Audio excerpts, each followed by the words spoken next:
friends. Welcome to Flosstube and Variety Show number 139. Today is Friday, December 20th, and I'm Emily Williams in Chapel Hill, North Carolina. This will definitely be shorter than usual. I don't have any active cross stitch to show you. I've worked on a few things, but very few stitches in anything. You know, there's other things going on this time of year. Isn't that right? But I did want to make a video that focused on Hannah Green, 1826, because the stitch along that I hope you'll join me and some others on is starting January 1st, nominally starting January 1st.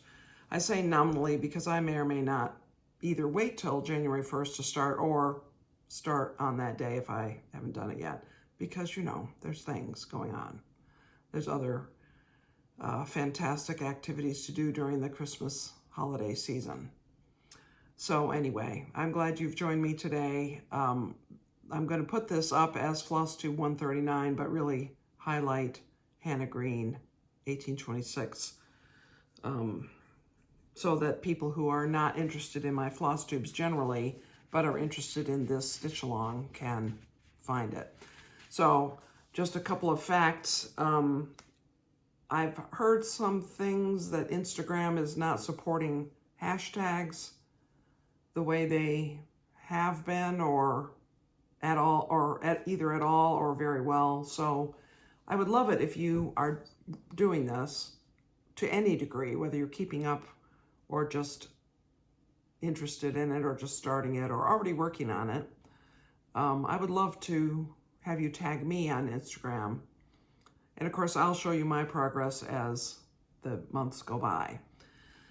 So that's one thing. And then the other thing is, well, I guess that's the only other thing. Yeah. Okay, so I'm going to show you the divisions of it. I'm going to show you what I'm planning to work it on. And then I'll have a few other random, what's the word? Variety show type things probably to say, because I can't help myself. Okay, Hannah Campbell, 1826. So this was released as The Queen of the May by Hands Across the Sea by Nicola Parkman at the Queen City Sampler Guild workshop, which took place on the first weekend of May, 2024. And I was, you know, we were thrilled. In fact, let me just show you the one that doesn't show I'll show you that in a minute, the one with the divisions. But here is the sampler without all that marking on it. And so the thing that attracted Leslie and me to it, there were two things. One is it's a very beautiful sampler. It has lovely composition, nice colors, interesting collection of animals down at the bottom. And it has the Jesus Permit Thy Gracious Name to Stand verse, which we both like. So, of course, we both bought the chart. It's big, kind of big. It has a lot of stitches in it. But it's all cross stitch over 2, or this section here is over 1. And the bases for these little flower pots are rice stitch. And, oh yes, and there's satin stitch in the peacock's feathers. A little bit of satin stitch. But you could easily just do that as crosses if you don't like to do satin stitch. And you could replace the rice stitch with crosses. You can't really replace the over 1 verse with over 2 unless you rechart it and chart something else to fit there. But it's a beautiful sampler the way Hannah Green did it. The other interesting thing is that she finished it on March 1st, 1826. Well, March 1st is 14 months and 1 day after January 1st. 2025. So the idea here is that we have divided this sampler into 14 sections to be done 1 per month, so that you can put in the last stitch in your version of this sampler on the same day, 200 years later, that Hannah Green did it. And so now I'll show you the division again. If you are interested in having you can screenshot this. I'm going to hold it still. I'll try to. And if you're interested in having a copy of this for yourself, you can email me at the email address that's in the description field. I also put a picture of it in Instagram about a month ago, so you can find me and find this there. So here's the idea. I happen to like to start in the upper left. And so and my general philosophy is that many people find over one stitching tiresome, and many people find full coverage stitching tiresome. So there's some of each. There's over one here. This whole area down here, the house and the grass, is full coverage. So let's have a plan that doesn't make all of that happen at once, all of either of those happen at once. I'm more successful with getting the over one stitching separated, but you can do anything you like, of course. So this is set up so you start in the upper left and you go down like this. And so you're going to do your first section of the grass in month 4, which will be April. And then you come back up and do section E. And starting with section E, now at this point there's enough other stitching around here to anchor where the beginning of the over one verse is supposed to start. So starting with section E, you do one line of the over one verse per month, just one per month. And that goes around to here through J and K, I think. Yeah. Or maybe it's through J. I can't remember how many sections that goes through, but there's 6 lines of the verse, and then there's 1 line of her name. And then there's 2 flocks of birds, plus this big bird in the middle. The big bird is over 2. And the word year and the little design that's in there. So that line of her name is goes along with one of the sections of the stitching, the regular stitching. And then you get into the finishing up of the over 2. And then you finish with N, which is these 2 rosebuds. And if you want, the trees. Now you can do this however you like. If you prefer to start somewhere else, you should definitely do that. But my goal is to only do a little bit of over 1 each month and to not have all of the over 2 at the end of the sampler when I might need to catch up.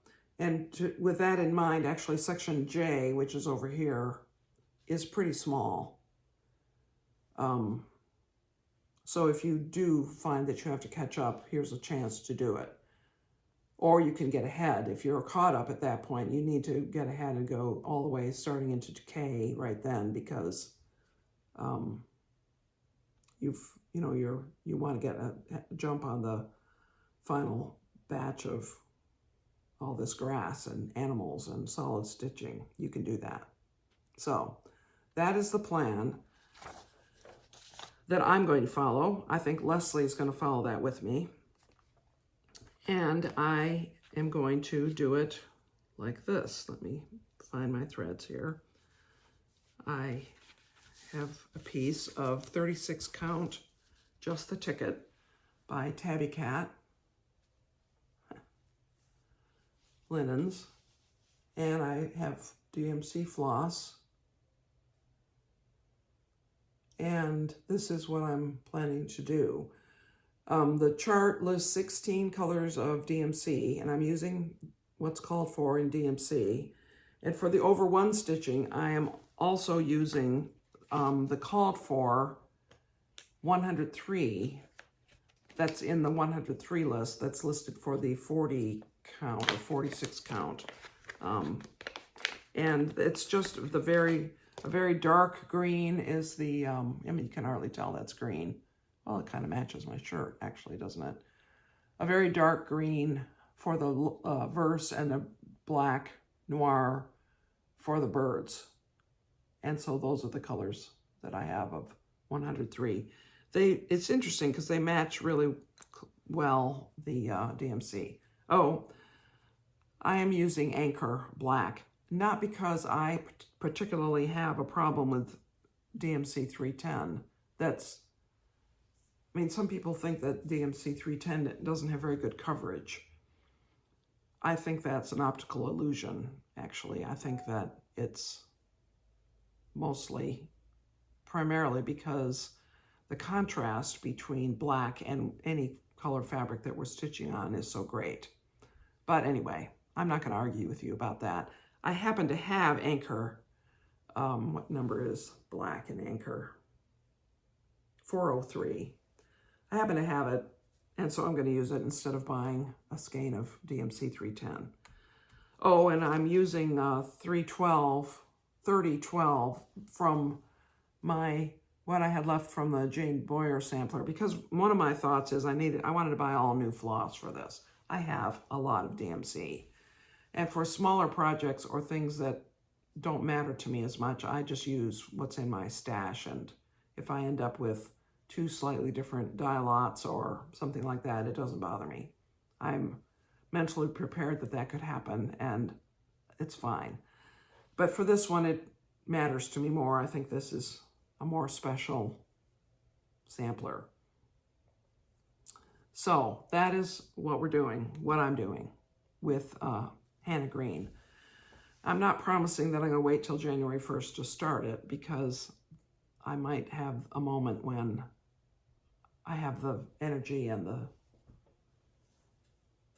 peace and quiet to do my measuring and to figure out exactly how that works, how the starting point is going to fit on my linen.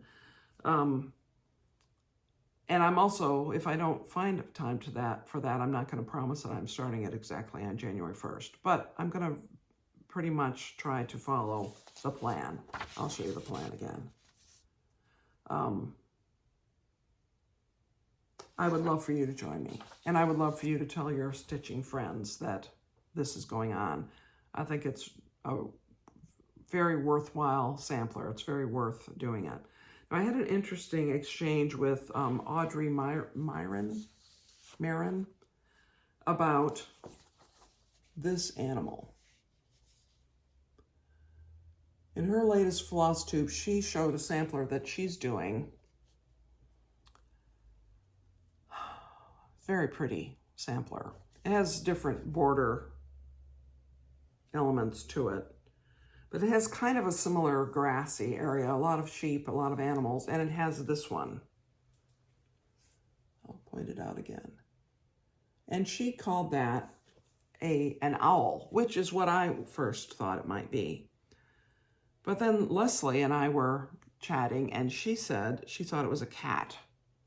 And now that I look at it, and when you consider what animals would likely be on somebody's lawn, it makes more sense that that's a cat.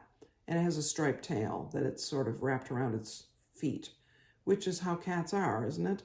They sit up and they look at you and they have their tail wrapped around their feet.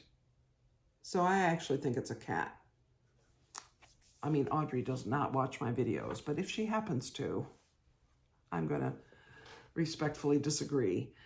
But anyway, so that's a cat, let's say. Might be a calico cat, just the way it's marked. But when you get to it, of course, the nice thing about the animals is you can change what they look like. I think it's very interesting. So down here we have the shepherd and the dog is a white dog with little spots. I think that's kind of cute. I also think that among the wildlife or animals, livestock, we have 2 deer. So that's funny to me.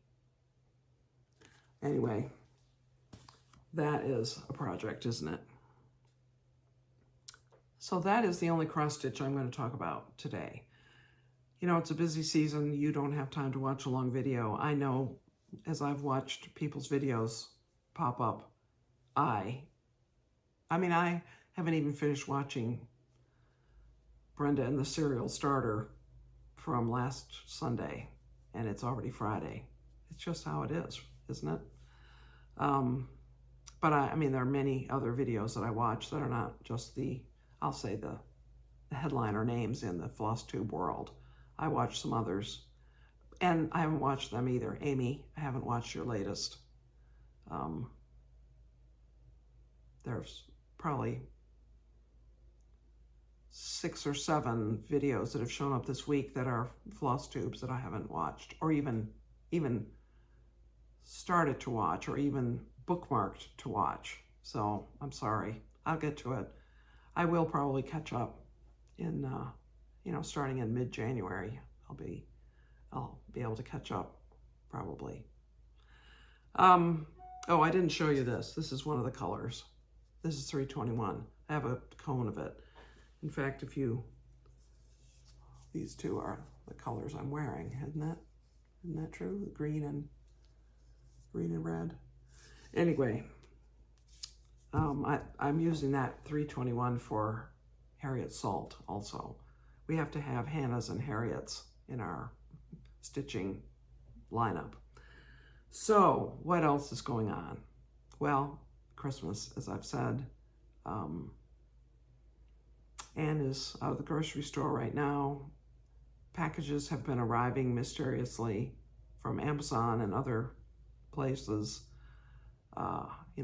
secretly hidden away, or not as secretly, because we can't seem to keep straight what we've ordered. So there may have been a few glitches like that, but we're grown-ups. It's all right. It's fine. Also, I did finish this quilt. Let me just lean out of the frame for a moment. This is a quilt for my great niece. It's a trip around the world, half square triangle style quilt. It's about 52 inches square, I would say, and has this very pretty backing fabric, nice pink binding. I'm really pleased with how it turned out. It isn't my typical colors, but I really like it. I think it's a wonderful quilt for a little girl, and it's big enough that she can use it well into her older childhood, I would say. 51 inches, you can definitely take a nap under that or wrap up to watch something on television. And of course, Katie and Victor might be watching because, to my amazement, I hear that they watch regularly, which is kind of funny. So I hope that I'm not spoiling the surprise there, but let me just tell you guys, and I'll tell all of you, when I give somebody a quilt, especially if I make a quilt for a baby,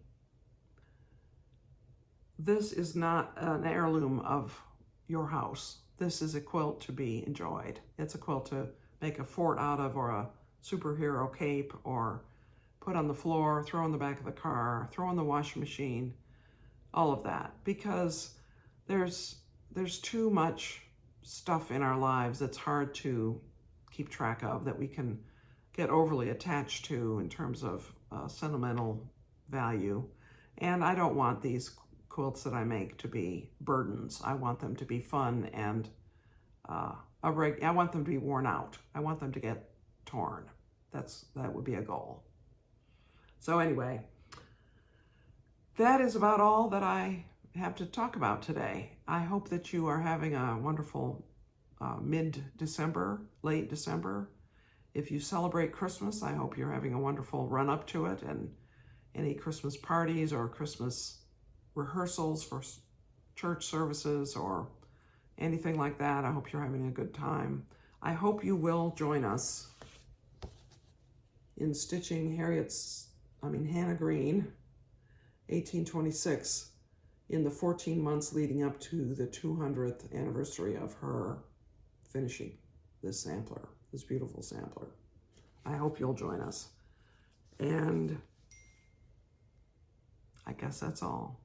So, Merry Christmas, Happy New Year, many blessings to you, friends.